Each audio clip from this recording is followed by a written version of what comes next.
जोहार झारखंड, आप सभी का स्वागत है eagle IAS the study zone में। तो साथियों, आज की चर्चा का विषय क्या है? राष्ट्रीय आंदोलन है, जो कि अपकमिंग जेपीएससी और साथ में जेएसएससी सीजीएल दोनों के लिए बहुत ही महत्वपूर्ण टॉपिक है। चलिए आगे बढ़ते हैं। पहला प्रश्न क्या है? पहला प्रश्न है, भारत में राष्ट्रीय आंदोलन की शुरुआत का आधार निम्न में से किसे माना जा सकता है? इंडियन एसोसिएशन, भारतीय राष्ट्रीय संघ, महात्मा गांधी का भारत आगमन या गरम दल का उदय? तो इसका उत्तर क्या होगा? याद रखिएगा, इसका उत्तर होगा भारतीय राष्ट्रीय संघ। इसका उत्तर होगा, जिसे भारतीय राष्ट्रीय कांग्रेस ही कहा जाता है। दादा भाई नौरोजी के कारण ही इसका नाम क्या पड़ गया था ना, राष्ट्रीय कांग्रेस पड़ गया था। 1885 में इसका गठन किया गया था। चलिए, इसके अलावा याद रखिएगा, इंडियन एसोसिएशन की स्थापना 1876 में सुरेंद्र नाथ बैनर्जी के द्वारा किया गया था।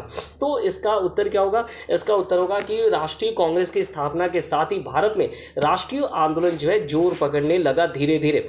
चलिए नेक्स्ट प्रश्न की ओर। कांग्रेस की स्थापना को लेकर सेफ्टी बल्ब सिद्धांत का प्रतिपादक निम्न में से किसके द्वारा किया गया?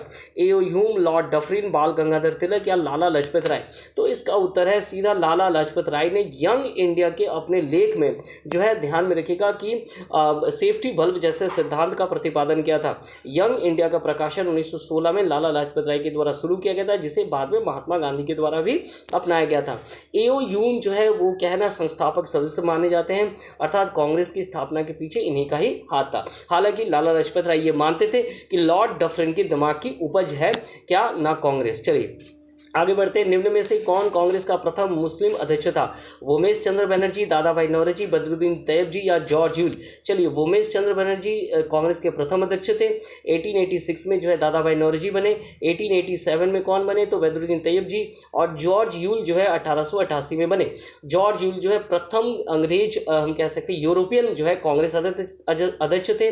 बदरुद्दीन तैयब जी क्या थे ना, प्रथम मुस्लिम अध्यक्ष थे। और दादा भाई नौरोजी जो है प्रथम पारसी अध्यक्ष थे। चलिए नेक्स्ट प्रश्नों पर आगे बढ़ते हैं। निम्न में से किस समय काल को आर्थिक राष्ट्रवाद की संज्ञा प्रदान की गई?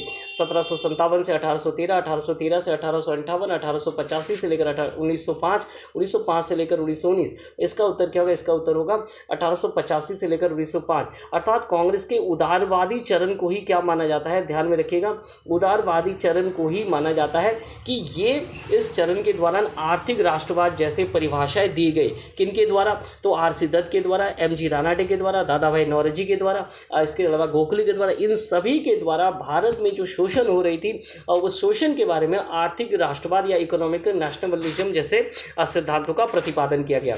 चलिए नेक्स्ट प्रश्न। द इंग्लैंड डेब्ट टू इंडिया के लेखक निम्न में से कौन है? आर.सी. दत्त, एम.जी. रानाडे, दादा भाई नौरोजी या गोखले? इसका उत्तर याद रखिएगा, दादा भाई नौरोजी होगा, जिन्होंने the poverty and un British rule in India भी लिखा है। ध्यान में रखिएगा, ईस्ट इंडियन एसोसिएशन की स्थापना जो है लंदन में किया गया था। और उसके प्रथम सभा में 1867 के उसके प्रथम सभा में इस मत का प्रतिपादन किया गया था। चलिए इसके अलावा और भी कई चीज़ें मैं आपको बता दूं। आर.सी. दत्त के द्वारा जो है इस सिद्धांत को जो है आगे दिया गया था, जिसे हम क्या कहते हैं ना, धन निष्कासन का सिद्धांत कहते हैं। आर.सी. दत्त के द्वारा इकोनॉमिक हिस्ट्री ऑफ इंडिया लिखा गया था। ठीक इसी प्रकार एम.जी. रानाडे के द्वारा 1872 में जो है इस सिद्धांत को दिया गया था कि भारत में जो है भारत का एक भाग धन जो है कहाँ चला जा रहा है? अंग्रेजों के पास पहुंच जा रहा है।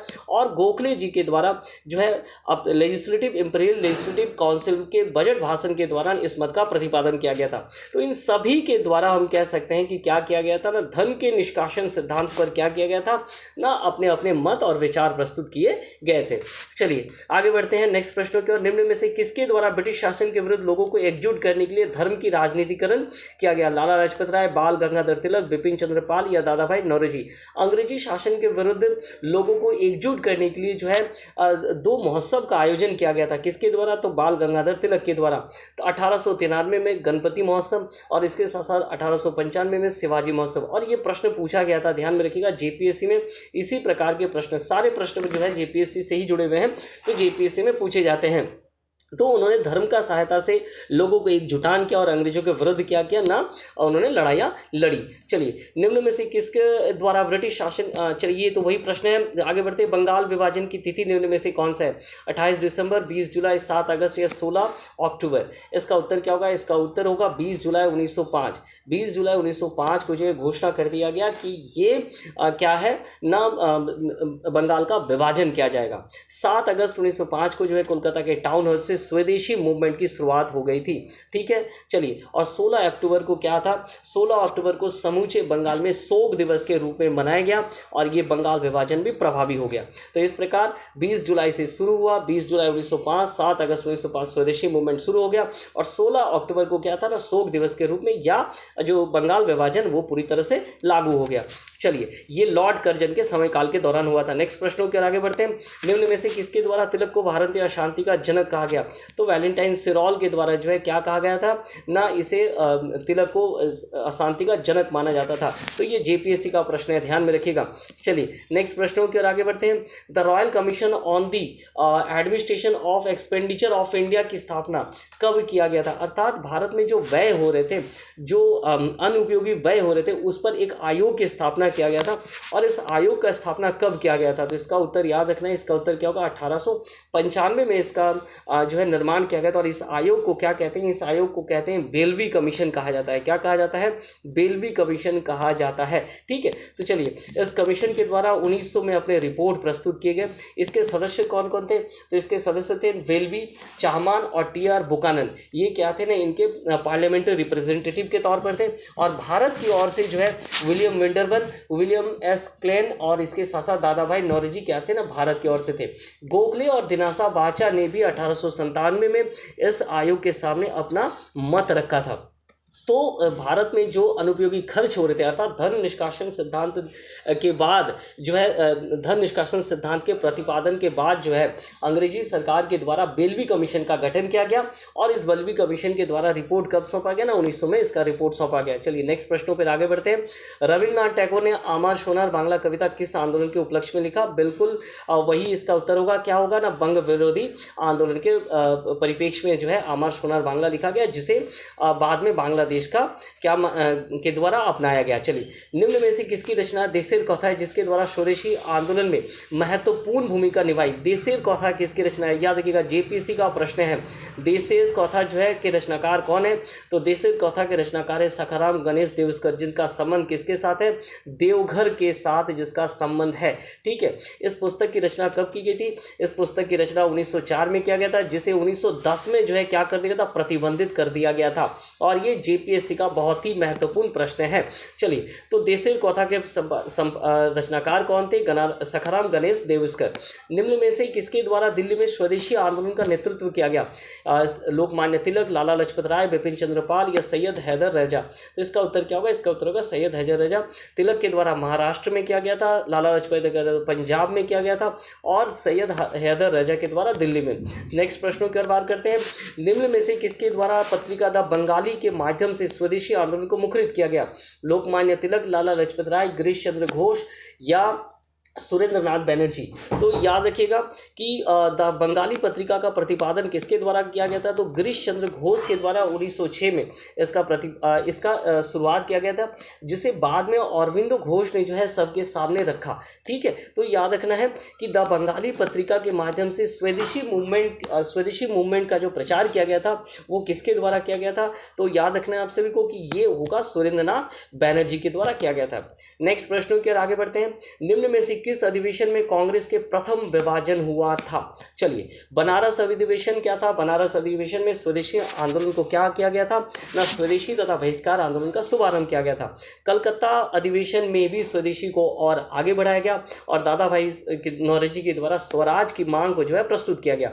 सूरत अधिवेशन में क्या हुआ? सूरत अधिवेशन में आपको ध्यान रखना है कि कांग्रेस का विभाजन हो गया, नरम दल और गरम दल में विभाजन हो गया और रास बिहारी घोष जो है ना इस समय क्या थे? अध्यक्ष थे। लखनऊ अधिवेशन क्या था ना, मुस्लिम लीग और कांग्रेस में समझौता हुआ था 1916 में, और अंबिका चरण मजूमदार क्या थे ना, इसके अध्यक्ष थे। और ये भी क्या है, याद रखना है कि ये भी जेपीएससी के प्रश्न हैं। चलिए नेक्स्ट प्रश्नों की ओर आगे बढ़ते देखते हैं। निम्न में से कौन स्वदेशी बांधव समिति के संस्थापक माने जाते हैं? अरविंद घोष, प्रेमनाथ मित्र, बारिंद्र घोष या अश्विनी कुमार दत्त? इसका उत्तर क्या होगा, तो याद रखिएगा इसका उत्तर होगा अश्विनी कुमार दत्त जो है स्वदेश बांधव समिति के क्या माने जाते हैं, संस्थापक माने जाते हैं। प्रथम दिल्ली दरबार का आयोजन किसके समय काल के दौरान किया गया था? रिपन, लीटन, कर्जन या हार्डिंग? तो इसका उत्तर याद रखना है लीटन के समय काल के दौरान, अर्थात 1877 में प्रथम दिल्ली दरबार का आयोजन किया गया था, जिसमें महारानी विक्टोरिया को जो है भारत का सामग्री माना गया और उन्हें केसरी हिंद की उपाधि दी गई थी। ठीक है, चलिए तो इसका उत्तर क्या होगा, इसका उत्तर होगा लीटन।